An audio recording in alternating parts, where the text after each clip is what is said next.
الحمد لله نحمده ونستعينه ونستغفره ونؤمن به ونتوكل عليه ونعوذ بالله من شرور أنفسنا ومن سيئات أعمالنا من يهده الله فلا مضل له ومن يضلله فلا هادي له ونشهد أن لا إله إلا الله وحده لا شريك له ونشهد أن سيدنا وسندنا وحبيبنا ومولانا محمدا عبده ورسوله الذي أرسل إلى الناس كافة بشيرا ونذيرا ودائنا إلى الله بإذنه وسراجا منيرا أما بعد فأعوذ بالله من الشيطان الرجيم بسم الله الرحمن الرحيم يا أيها الذين آمنوا لا تأكلوا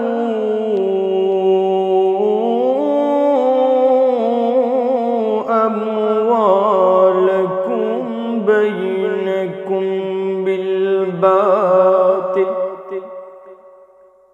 وقال النبي صلى الله عليه وسلم أي الإسلام خيرا قال تطعم الطعام وتقرب السلام على من عرفت أو كما قال النبي صلى الله عليه وسلم صدق الله المولانا العظيم وصدق رسوله النبي الكريم ونحن على ذلك من الشاكرين والشاهدين والحمد لله رب العالمين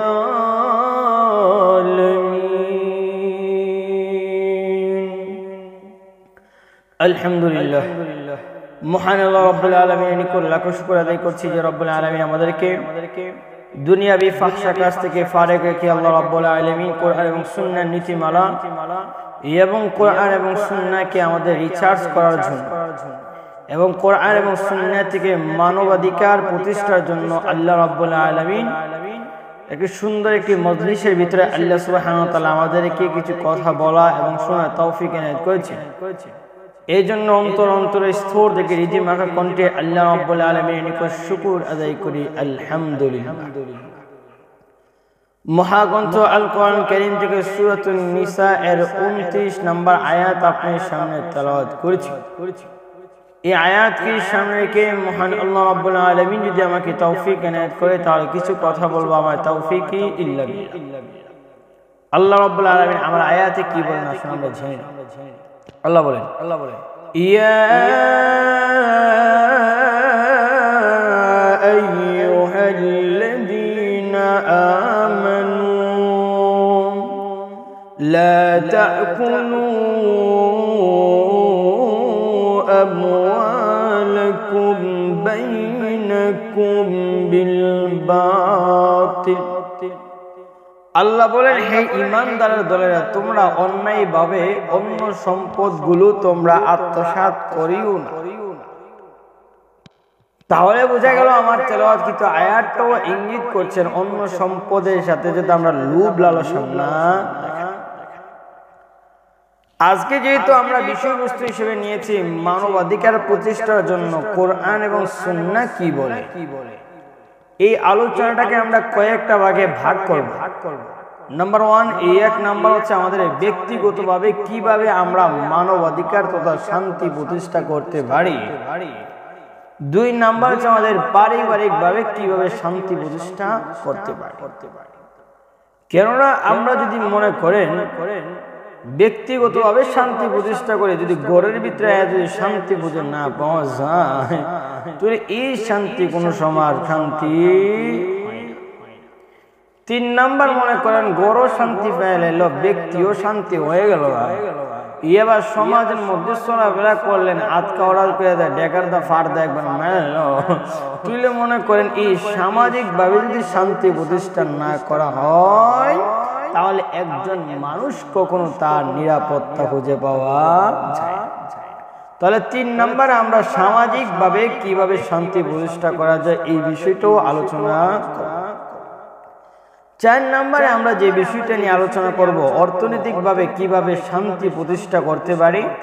5 নম্বর হচ্ছে আমাদের আন্তর্জাতিক ভাবে কিভাবে শান্তি প্রতিষ্ঠা করতে পারি।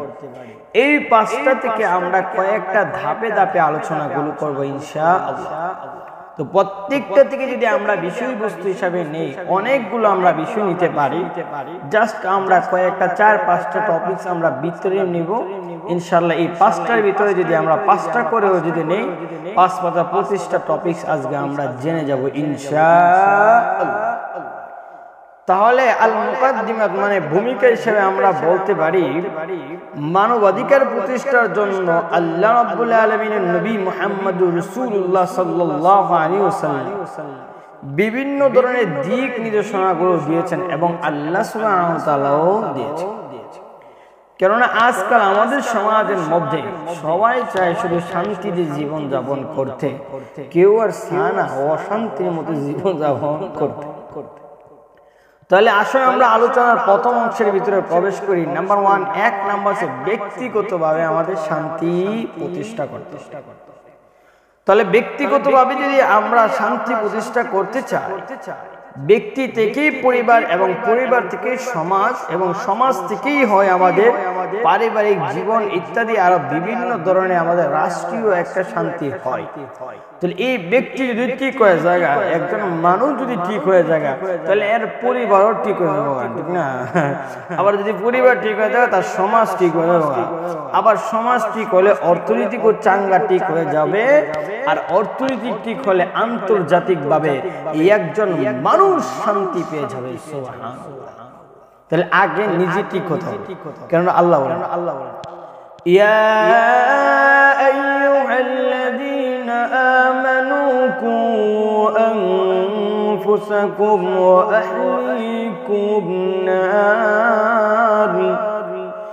এখানেও আল্লাহ সুবহানাহু ওয়া তাআলা বলেন ইয়া আইয়ুহাল্লাযীনা আমানু, হে ঈমানদারের দল, কু আনফুসাকুম ওয়া আহলিকুম নার, আগে নিজে আগে বাঁচা লাও, এরপরে পরিবারের বাঁচাও কোন থেকে? ও জাহান্নামের আগুন থেকে। তাহলে বোঝা গেল 1 নম্বর আগে নিজে বাঁচতে। তাহলে ব্যক্তিগতভাবে শান্তি প্রতিষ্ঠার 1 নম্বর হল নিজে আগে বাঁচা। এই 1 নম্বরটা আমরা একটু ফেস লাগাই। 1 নম্বর হচ্ছে আমাদের জীবনের নিরাপত্তা নিশ্চিত করা। তাহলে ব্যক্তিগতভাবে শান্তি প্রতিষ্ঠার এক নাম্বার কি? আমাদের জীবনে আমাদের নিশ্চিত করতে হবে এই জীবনটা আল্লাহ সুবহানাহু ওয়া তাআলা দিয়েছেন, আমরা অনর্থক কারণে একজন মানুষের উপর আক্রমণ করা যাবে।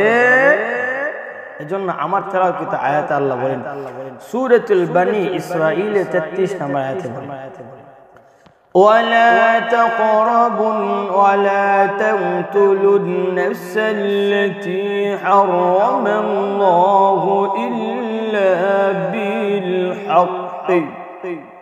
আল্লাহ বলেন আমি আল্লাহ রাব্বুল আলামিন যাদেরকে আদেশ করেছি হত্যা করার জন্য, আমি আল্লাহ যে জিনিসটাকে আমি আদেশ করলাম এই জিনিসটাকে হত্যা করবা, আর যাদেরকে আমি আল্লাহ হারাম করে দিয়েছি তোমরা তা হত্যা করিও। ওয়ালা তাকতুলুন নাফসাল্লাতী হারামাল্লাহু ইল্লা বিল হক। আল্লাহ বলেন অন্যায় ছাড়া অপরাধ ছাড়াই একে অপরকে হত্যা করা, যেমন ভাবে হত্যার একটা ফাঁসে যদি হয়ে যায়, ইসলাম ধর্মকে মানে মুসলমান নামদারি করে আবার আল্লাহ এবং তার রাসূল নিয়ে অপব্যবহার করে এবং গালাগালি করে আসে না, যেমন দেওয়ানবাগি, এর হত্যা করা দেওয়া মুসলমানের ফরজ আছে, কিন্তু আমরা এই ফরজ আমলটা করতে পারি না, বুঝি না, কিন্তু ওখানে থাকলে একবার ফেফাডাইলে।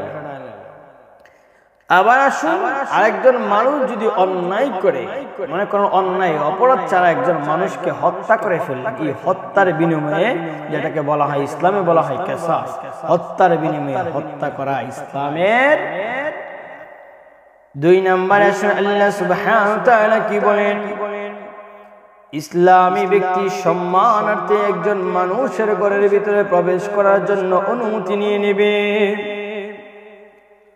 আল্লাহ সুবহানাহু ওয়া তাআলা কোরআন কারীমের সূরাতুন নূর 27 নম্বর আয়াতে রব্বুল আলামিন বলেন লা তাদখুলু বুয়ুতান গায়রা বুয়ুতিকুম হাত্তা তাস্তা'নিসু।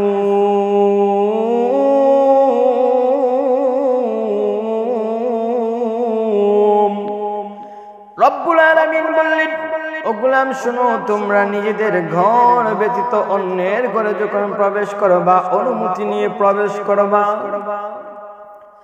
বিশ্বনবী মুহাম্মদুর রাসূলুল্লাহ সাল্লাল্লাহু আলাইহি ওয়াসাল্লাম বলেন কোন মানুষ যদি অন্যের ঘরের ভিতরে প্রবেশ করতে চায় অনুমতি নেবে, একবার সালাম দিবে, 2 বার সালাম দিবে, 3 বার সালাম দিবে। সালাম দেওয়ার পরে যদি কোনো সন্ধান না খুঁজে পাওয়া যায় রব্বুল আলামিন বলেন গোলাম তুমি ফিরে আসবা, এতে তোমার জন্য মঙ্গল রয়েছে। আর আমাদের দেশের মধ্যে কোন কাজটা জানেননি, ইমুক আলী ভাই আসেননি, কোন না বাড়ির মধ্যে নাই, কোন নাই দিয়ে তো ভাবি আসুননি, কোন আসি তো ও ভাবি একটু কথা কেমন লেগে আসে না, কোন ভাবির সাথে কথা বল, আর ওই দিক দিয়ে যদি ভাই আয়া দেয় দেবর আর ভাবি মনে করে না কথাবার্তা লাগাইছে টুষ্টি টাস্টি লাগাই দিয়েছে না, এই অবস্থার মধ্যে ভাইয়ে কি শান্তি পাইবো, আয়া কবি ইন্নালিল্লাহ ই একবার 2 সন্দেহ পেটের ভিতরে ঢুকে জায়গা কুশ্চিন কালো এই সন্দেহ আপনি উঠাতে।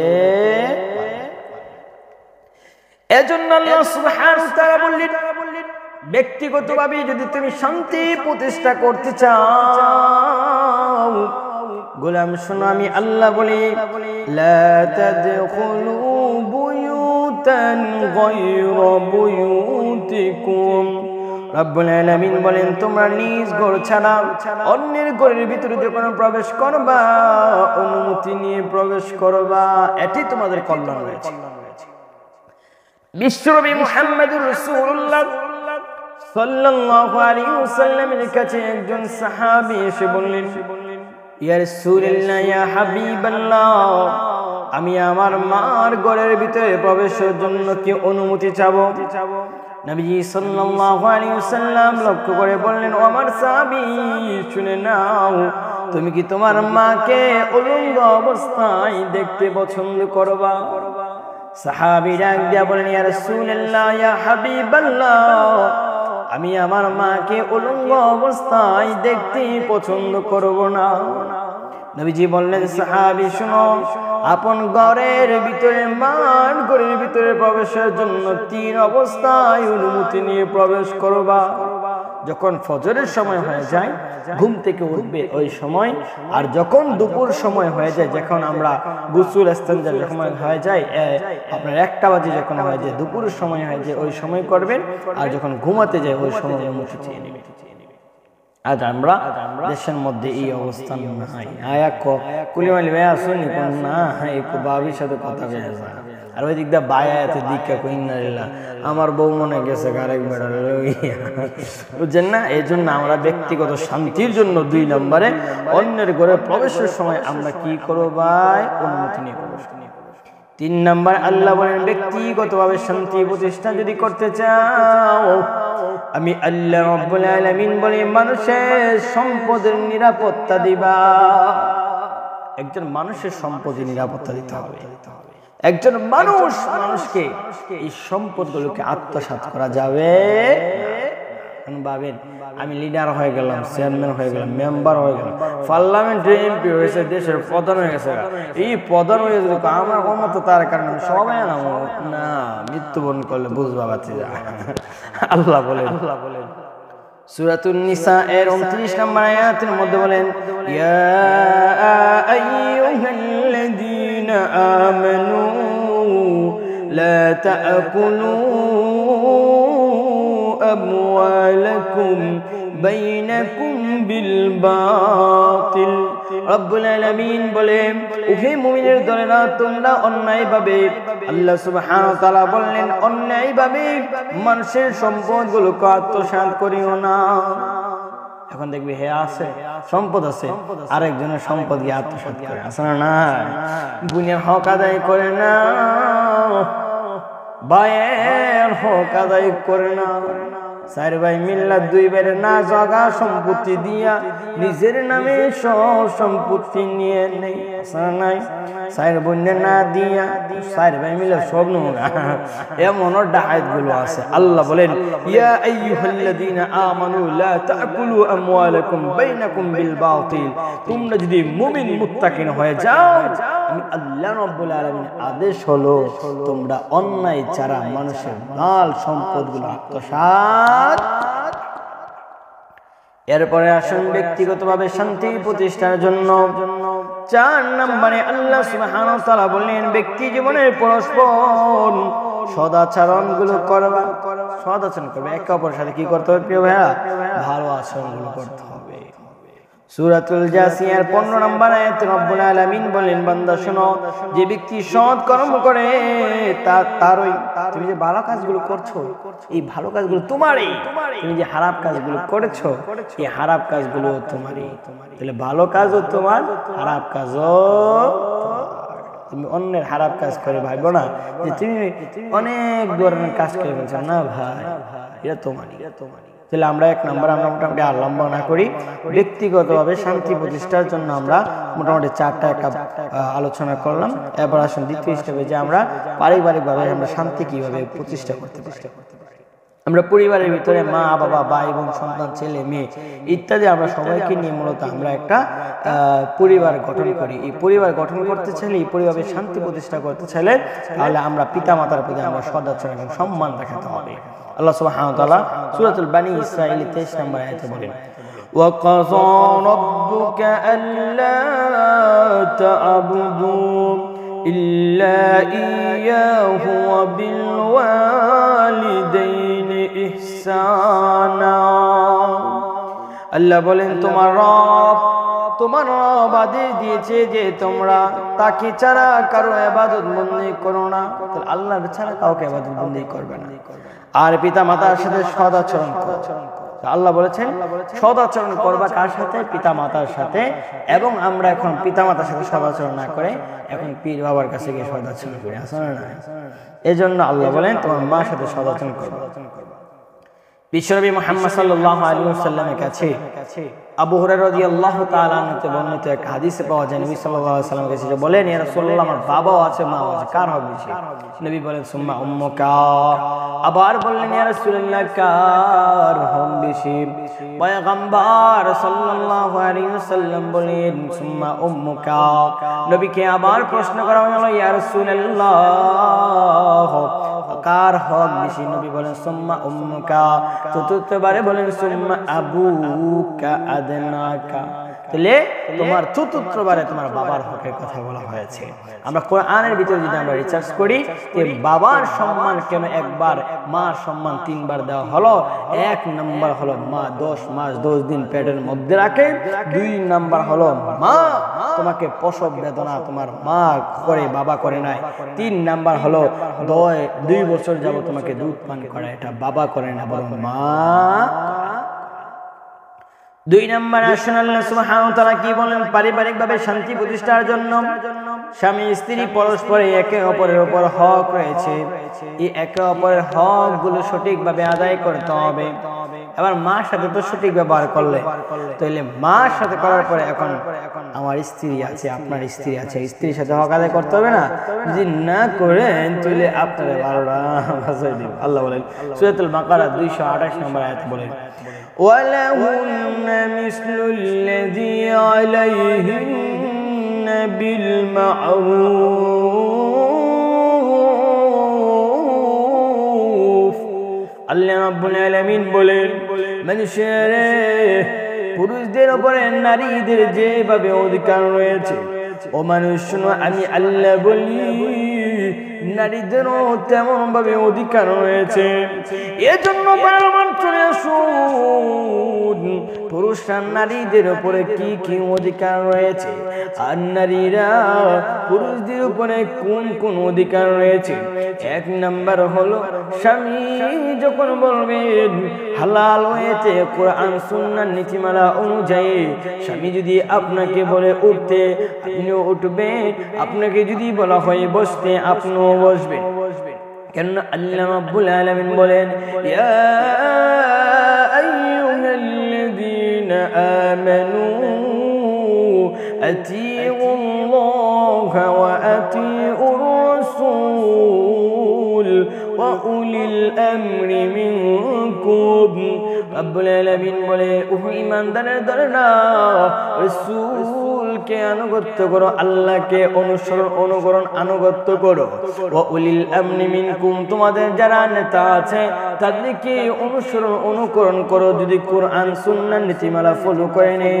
এজন্য আল্লাহ রাব্বুল আলামিন বলে, কোন পরিবারের নেতা হলো তোমার পুরুষ সন্তান, অথবা যদি বাবা থাকে তাহলে বাবা, যদি জামাই থাকে জামাই, এবং সন্তান যদি থাকে তাহলে সন্তান।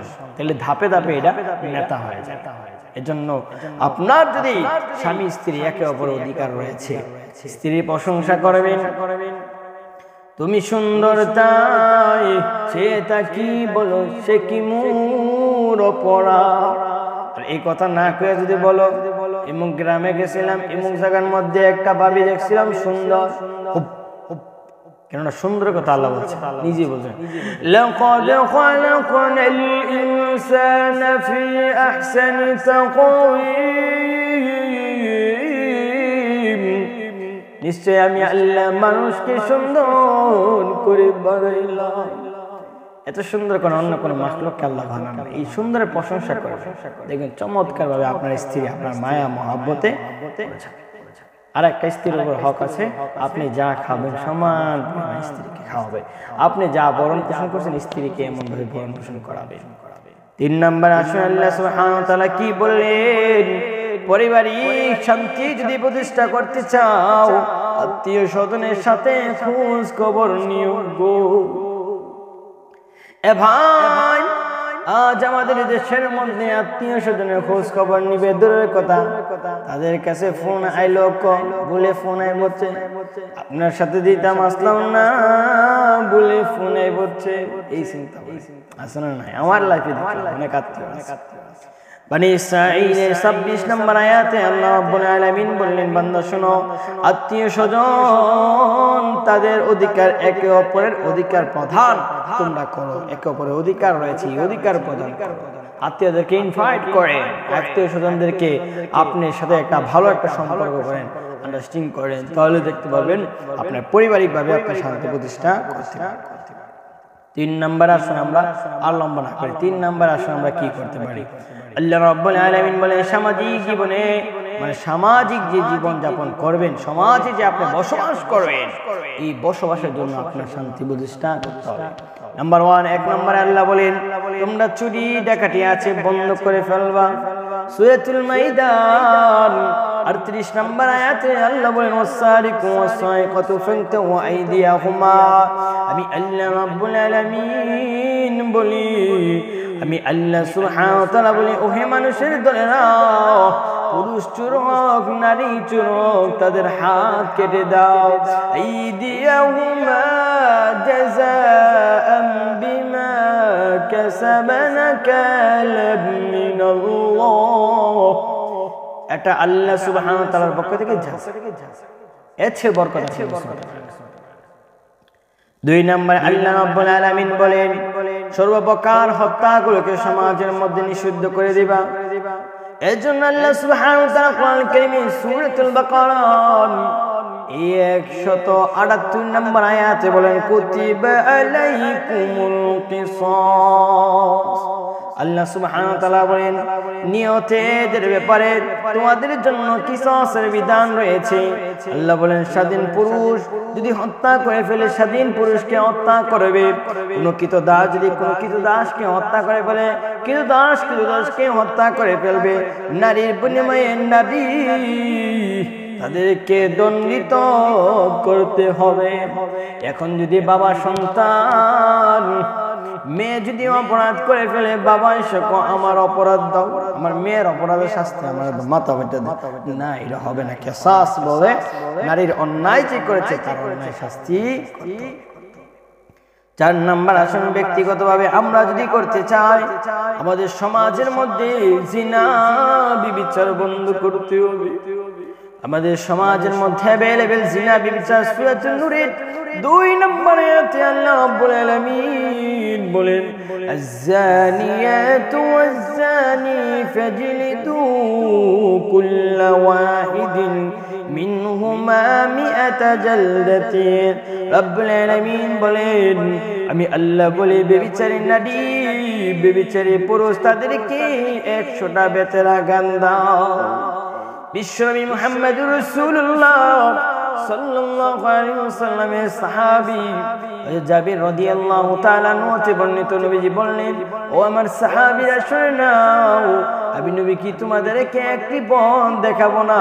এমন ভাবে 2বার 3বার বললেন, আমি তোমাদেরকে কি মুক্তির পথ দেখাবো না? নবীজি বললেন মুক্তির পথ হলো শোনো, কোন মানুষ যদি বিবাহিত অবস্থায় জিনা বিচার করে ফেলে তাকে 100টা ব্যবহার নয় বরং তাকে রজব মেরে শেষ করে দাও।